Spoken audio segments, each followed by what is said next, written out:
She said she could bring my baby back. I just need to feed what's in the basement. I met the woman at my son's funeral. She stood apart from the crowd under the old oak, a small shape in a black coat, watching me like she already knew the ending.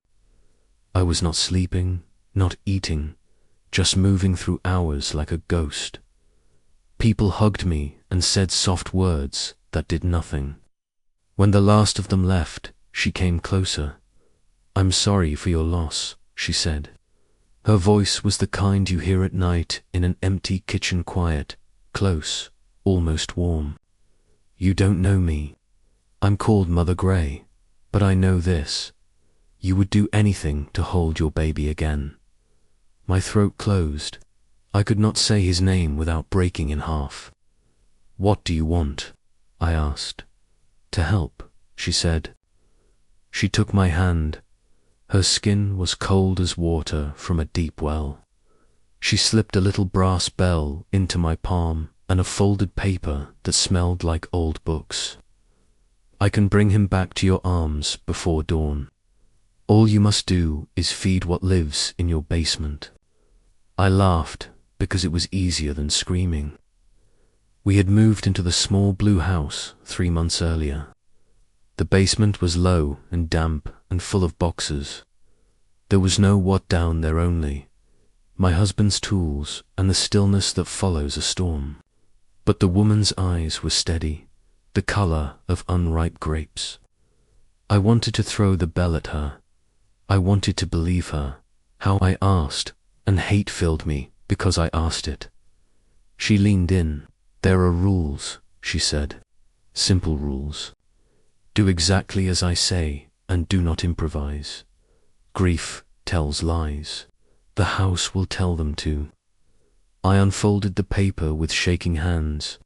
"At 11:57 tonight, open the basement door and turn on the light. Place a plate of food on the top step. Meat is best. Do not step past the 7th stair. Do not look into the dark. It will look back. If you hear your baby, do not answer. Count to 50 instead. When the bell rings once by itself, lift what is left on the 7th stair and carry it to the crib. Lock the basement door before midnight. Do not open it again until sunrise. If I do this," I whispered, "he will be here. He will be mine." Mother Gray's mouth lifted at one corner. Not a smile, something like hunger. "He will be in your arms before morning." She closed my fingers around the bell. "But remember, you must keep feeding what is in the basement. Love has a cost. This is the price." I should have thrown her out. Instead, I went home, set the paper on the kitchen table, and stared at the heavy door that led to the steps.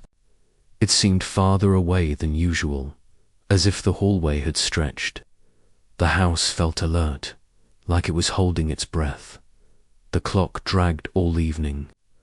My husband, Daniel, sat in the living room with an old blanket across his knees. He kept the TV on mute. Every few minutes he glanced toward the hallway. He had not said our baby's name for days. I did not tell him about the woman. I told myself it was to protect him from false hope. The real reason was darker.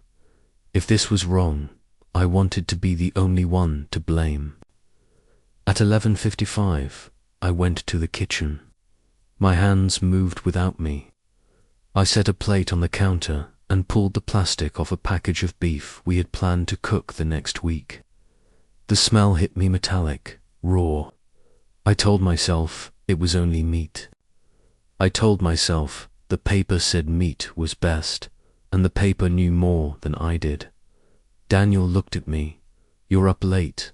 "I couldn't sleep," I said. It was true. I hadn't slept since the hospital. "I'm going to. Straight in the basement. Maybe organize the boxes. Now I need to do something." My voice was thin and hard. He did not argue. He was too tired to fight the shape of my sadness. At 11:57, I stood at the basement door. The light switch was outside the frame. I flipped it. The bulb below hummed and filled the steps with pale yellow. The seventh stair had a hairline crack across it like a healed scar. I counted down the steps without moving my feet. I placed the plate on the top step. The meat looked dark as spilled ink. I set the bell beside it. My breath fogged the cool air dot behind me. The living room clock ticked. In the distance, a train blew its horn to long notes, one short. The sound fell away and the house grew very quiet. I waited. You can hear a lot when you stand still. The heater rattled. Wind slid against the siding. Something in the far corner of the basement made a small sound like a foot on paper. I told myself it was the furnace settling. I told myself to stop listening. Then I heard it. A slow scrape, pause, scrape. Not footsteps. A body moving over concrete. It came closer to the stairs and paused. My mouth filled with the taste of pennies. A smell came up, wet leaves, old iron. The plate trembled against the wood. I wanted to look. The rules on the paper pulsed in my head. Do not look into the dark. The sound changed. Soft, wet tugging. The plate scraped an inch. I took a breath through my mouth and counted. 1, 2, 3. By 7, I was crying and shaking. By 12, I heard a sound I knew better than my own name. Mama. My lungs forgot how to work. It was his voice, thin, sleepy, sweet with milk. My knees unlocked, and I leaned forward before the words on the paper hit me like a hand. Do not answer. Count to 50. I closed my eyes so hard it hurt. 1, I whispered into my teeth. 2, 3. Mama, the voice said again, closer now, like he was lifting his little arms to be picked up. Something touched the third stair. Nails or fingers that had forgotten how to be fingers. It's cold. Mama, I'm hungry. 4, 5, 6. The bell lay beside the plate, like an eye that would not blink. The air moved against my ankles. I felt the space beyond the seventh step, looking up at me. I kept counting. My voice shook, but I did not stop. At 49, the bell rang one clear note by itself. I opened my eyes. On the seventh stair, where there had been nothing, sat a small white bundle of cloth, wrapped tight, the way a nurse wraps a newborn. I did not think. I reached down, careful, not to step past the cracked step, and gathered the bundle to my chest. It was warm. It weighed what my son had weighed. It smelled not like meat or damp concrete, but like baby shampoo, like the soft place behind his ear. I turned, shut the door, and locked it. The bell was on the inside handle now. I did not remember hanging it there. I carried the bundle down the hall. Daniel stood up so fast, the blanket fell from his knees. What is that? I peeled the cloth back with clumsy hands. My son blinked up at me. His eyes were the blue that happens just before dawn. He yawned. He made a small, squeaking noise that broke me in two, then held the pieces together. Daniel, I said, look. He did. He made a noise I had never heard from a grown man, a wordless prayer and a sob wrapped together. He touched the baby's cheek with one finger, scared to press too hard in case he vanished. The baby reached for him like he remembered everything. We did not talk. We cried and laughed and whispered thank you to no one. We laid him in the crib. He slept. His chest rose and fell. I counted each breath until the sun pushed grey light through the blinds. When dawn touched the floor, I remembered the last rule. Do not open the basement until sunrise. I walked to the door. The lock was stiff. I turned it with both hands and opened the door a little. The light had burned out. The steps were dim. The plate was gone. Something had clawed thin lines in the wood of the top stair where the plate had been. Behind me, in the nursery, the baby cried once the sharp, healthy cry of hunger. I closed the basement and went to him. I held him. He routed, impatient. When he finished, he smiled the fluttering smile that looks like a dream passing through at 10 in the morning. When the house was bright and ordinary again, there was a knock at the front door. Mother Grey waited on the porch. Sunlight found no color in her. Her shadow fell long and thin across the boards. "You followed the rules," she said, approving, like a teacher marking a paper. "Good, your son looks well." I did not ask how she knew that. "What did I feed?" I asked. "What is in my basement?" "Something that lives where lost things gather," she said. "It eats what grief gives.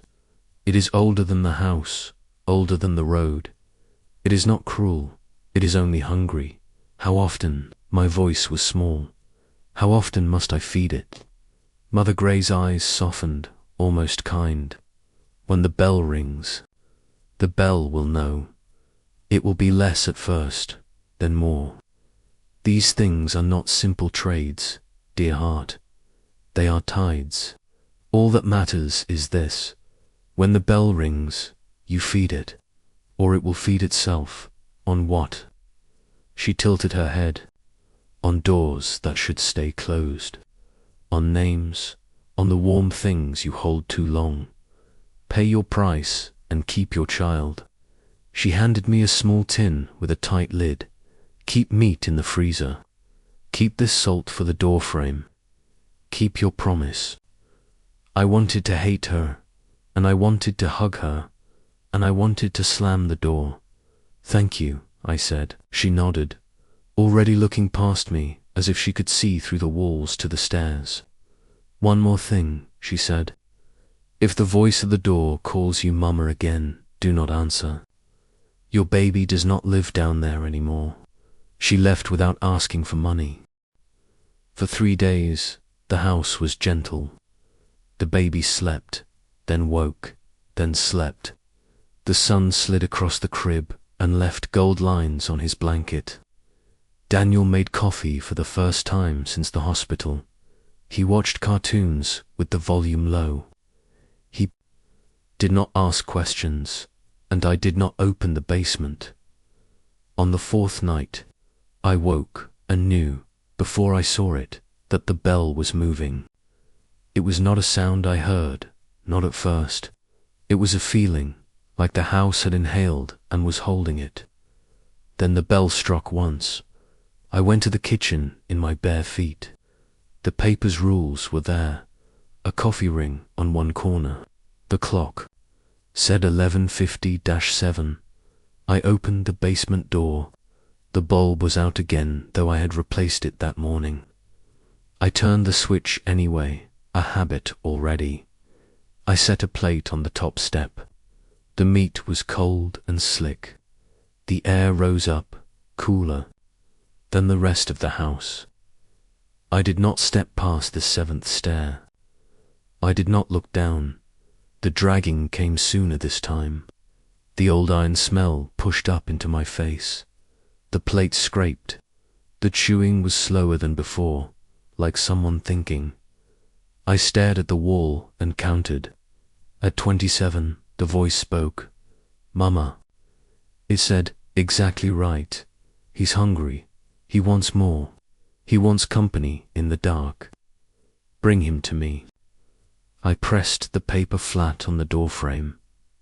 41, 42, 43. "He misses the sound of the washing machine," the voice said. "He misses the Star Mobile. He remembers the day you dropped your keys and laughed. You remember, you were wearing the blue shirt. It smelled like rain." 48, 49. I closed my eyes. The bell rang once. This time there was nothing on the 7th stair. Only the plate, clean as if it had been licked. I took it, shut the door, and locked it. My hands were sweating. The metal was slick. The baby cried down the hall. I hurried to him. He was standing up in the crib, holding the rail, cheeks pink with anger. I lifted him, and he went quiet at once, pressing his face into my neck. He was warm and heavy and very real. I sat in the rocker and breathed with him until his breaths matched mine, when his eyes were almost closed.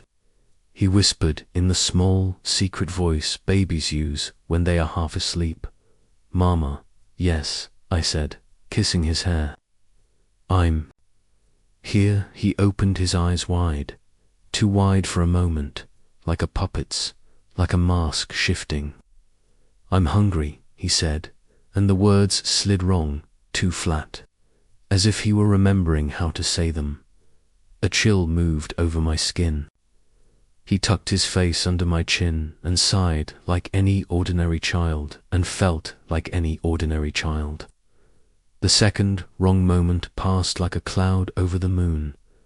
I told myself it was nothing. I told myself I was tired. The next day I salted the doorframe, as Mother Gray had said. I kept meat in the freezer. I kept the paper in the drawer under the forks. I listened for the bell when the house was too quiet. When you love something enough, you learn every sound it makes. I know the creak of the fourth stair, the hum the refrigerator sings at night, the fast, soft breaths my son makes when he is dreaming of milk. I know the bell now too, the single note like a drop of water in a deep cave. It rings some nights, not every night. More than it did. I always feed what lives in the basement. I always count to 50. I never look into the dark. I never answer when the voice asks for the one thing I cannot give back. And each morning when I go to the crib, my baby is there. He smiles at me with dawn-colored eyes. Sometimes, when the house is very still, he tilts his head toward the hallway, the way a dog listens for a stranger on the porch. His small fingers grip mine tight. Then he looks up and says, clear as a bell, "Mama." "Yes," I say, and I smile, because that is what you do for the people you love. "I'm here, I'm hungry," he says, and I remember the last rule that was not written on the paper. The rule I carry in my bones: love has a cost, pay it, and pay it, and pay it, or the basement will collect. So I kiss his hair and hum him a morning song, and I pretend not to hear how the floorboards by the basement door are starting to bulge, as if something below is pressing a hand upward, looking for a way into the light.